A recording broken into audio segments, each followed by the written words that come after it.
नमस्कार मित्रांनो, आपल्या यूट्यूब चॅनलवरती तुम्हा सर्वांचं पुन्हा एकदा स्वागत। राज्य महिला आयोग पुन्हा राष्ट्रवादीकडे जाणार की भाजप स्वतःकडे घेणार असा प्रश्न सध्या महाराष्ट्राच्या राजकीय वर्तुळामध्ये दबक्या आवाजात विचारला जात आहे।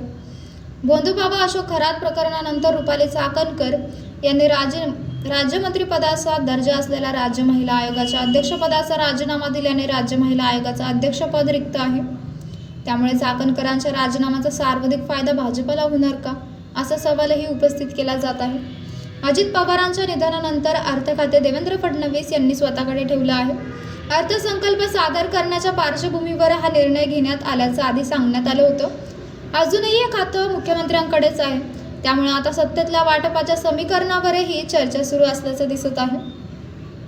आता राज्य महिला आयोग पद रिक्त झाल्यानंतर हे पद भाजप स्वतःकडे ठेवणार का असा सवाल विचारला जाण्याचं कारण म्हणजे आधी हे पद भाजपाकडेच होतं। रुपाली चाकणकर यांच्या आधी भाजपाच्या विजया रहाटकर राज्य महिला आयोगाच्या अध्यक्ष होत्या। राज्य महिला आयोग स्थापन झाल्यापासून भाजपा केवळ एकदाच हे पद वाट्याला आले आहे। राज्य महिला आयोगाच्या निमित्ताने महिलांपर्यंत पोहोचता येते। महिला मतदार हा मागील काही वर्षांमध्ये राज्याच्या सत्तेच्या समीकरणातील महत्त्वाचा घटक ठरत असल्याचं लाडकी बहिणीच्या माध्यमातून अधोरेखित झालं आहे। त्यामुळेच हे अध्यक्षपद दूरदृष्टीचा विचार करत महत्त्वाचे ठरणार आहे।